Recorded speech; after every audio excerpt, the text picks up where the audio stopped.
Yeah, so Blake Lively is apparently, allegedly regretting her legal war against Justin Baldoni. Yeah, are we too connected? Are we too vibing? That's how she described working with Justin Baldoni. Oh honey, grab your popcorn because Blake Lively is out here absolutely losing it after the judge slammed her with new evidence that torpedoed her whole case. Sis thought she could ride the girl power wave while low-key fangirling over Justin Baldoni, but when he, being the gentleman he is, politely shut her down, Blake had the audacity to throw a tantrum straight out of kindergarten and start plotting revenge like a villain in a bad soap opera. Whew! Blake, no receipts Lively, has no receipts. Blake really thought 2025 was gonna be her "I'm a strong woman taking down the evil ex-boss" era. Instead, it's quickly spiraling into her "please somebody hide all my embarrassing recordings" era. Because girl, she literally stood in front of a room full of people, cameras flashing, describing her experience working with Baldoni as being too connected and vibing. Yeah, vibing. Those were her exact words, babes. Yeah, are we too connected? Are we too vibing? That's how she described working with Justin Baldoni in June 2024. Apparently, English just clocked out that day, because if you're really feeling harassed, you're not out here vibing with your so-called abuser Blake. Unless, of course, you live in some upside-down Hollywood fantasy world, which, judging by this meltdown, Blake definitely does. And speaking of delusion, let's drag in America Ferrera real quick. This was the loyal friend who was supposed to be Blake's ride or die through the circus, until she wasn't.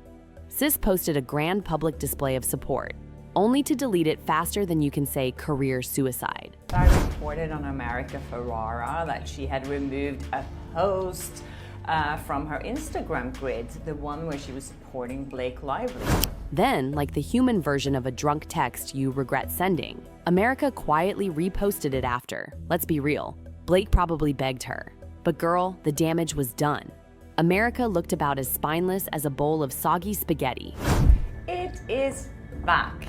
So I don't know what that says about America Ferrera, if she's now supporting Blake again, if it was a mistake. So I don't know what happened there, if America Ferrera got cold feet and thought, oh, Blake is gonna come after me, so I better put that post back up.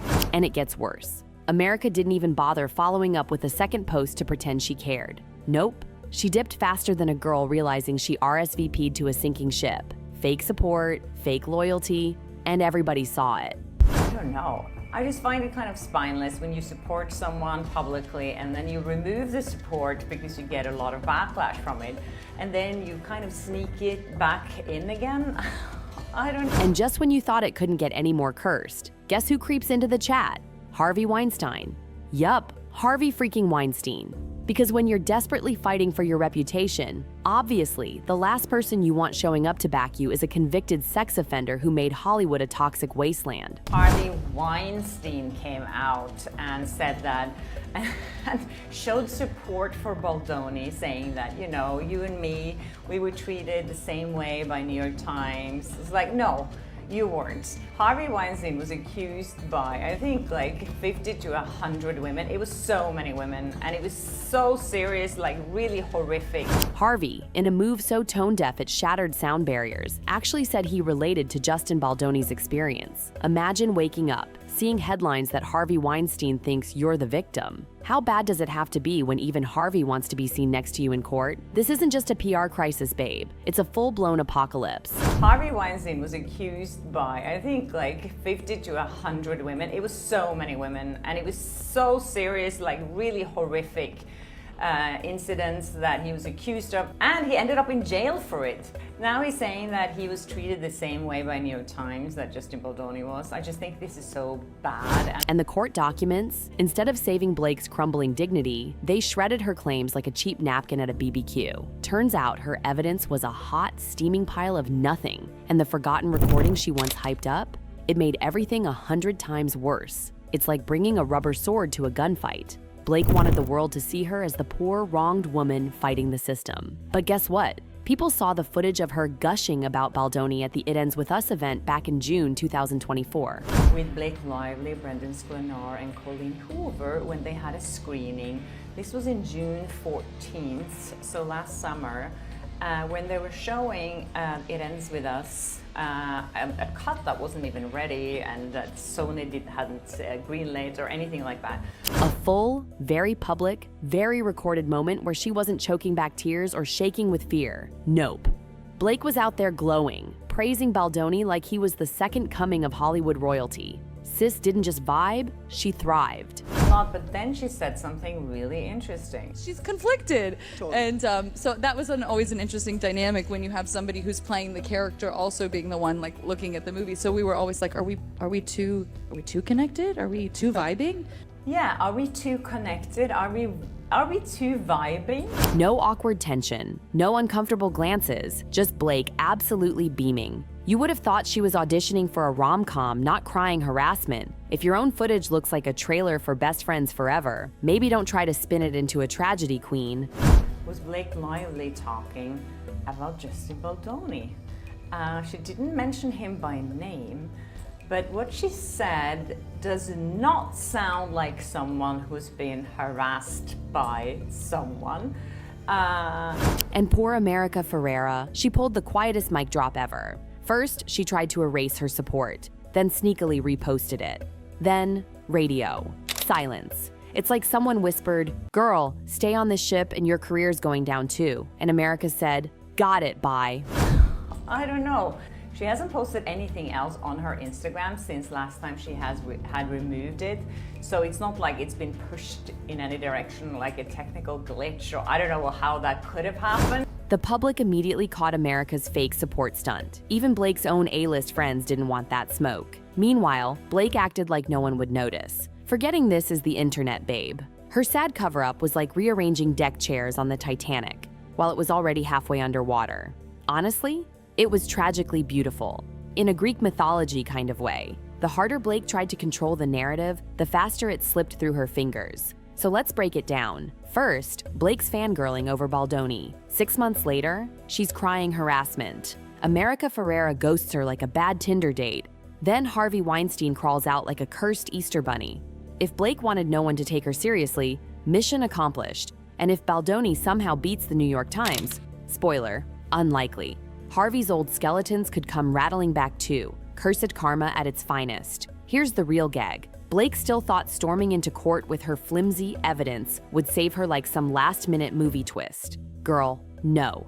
This isn't a redemption arc. It's a full-on public implosion, and Blake's selling front-row seats. Meanwhile, in Cringeville, Harvey's greasy ghost was giving interviews nobody asked for, whining about how watching Baldoni hit him hard. Harvey comparing a rom-com to decades of abuse allegations? Casual. He even said, "It still haunts me that I didn't fight back." Sir, nobody was waiting for your comeback tour. Sit down. While Harvey haunted headlines, Blake and Ryan Reynolds launched a PR pity party. Ryan caught looking tense at JFK, Blake hitting the streets in her saddest cardigans and messy buns, paparazzi everywhere, tabloids plastered, public sympathy? Nowhere. PR experts called it what it was. Grief cosplay. Not grief, not real sadness, just desperate damage control. And the background gag? Random people were literally laughing while Blake fake sobbed into the sunset.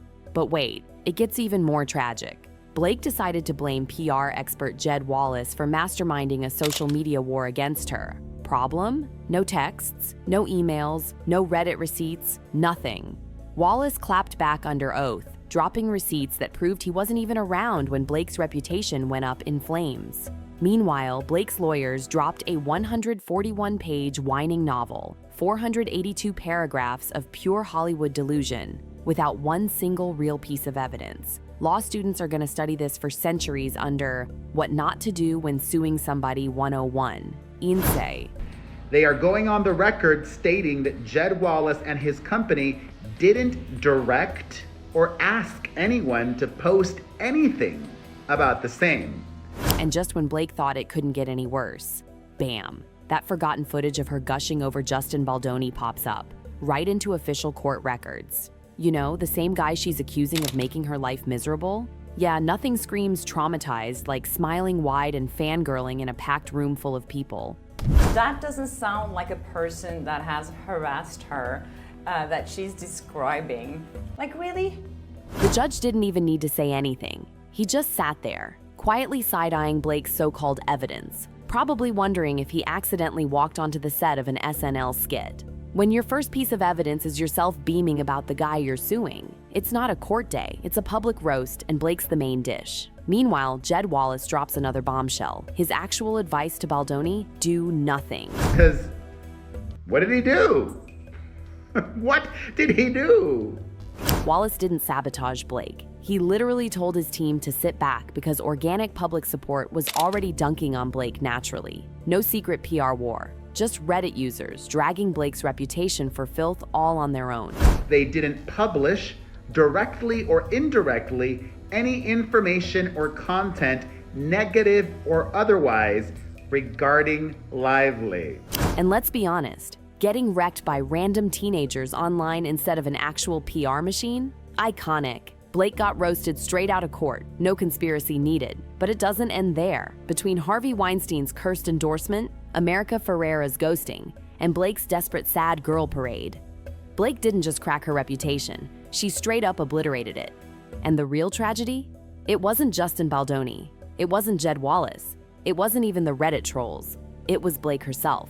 Ironic, given the fact that the Nepo baby fought so hard for an extra protective order in New York and that case because she was worried about her health information leaking. Nobody forced her to fangirl over Baldoni. Nobody made her accuse a random PR guy of imaginary crimes. Nobody told her to parade around in sad cardigans and call it activism. Every misstep, every bad PR move, all her own doing. The lawyers probably aged 10 years trying to explain to her you can't just handwave Instagram screenshots and call it evidence. Meanwhile, the public didn't just cancel her, they laughed her off the stage and kept scrolling.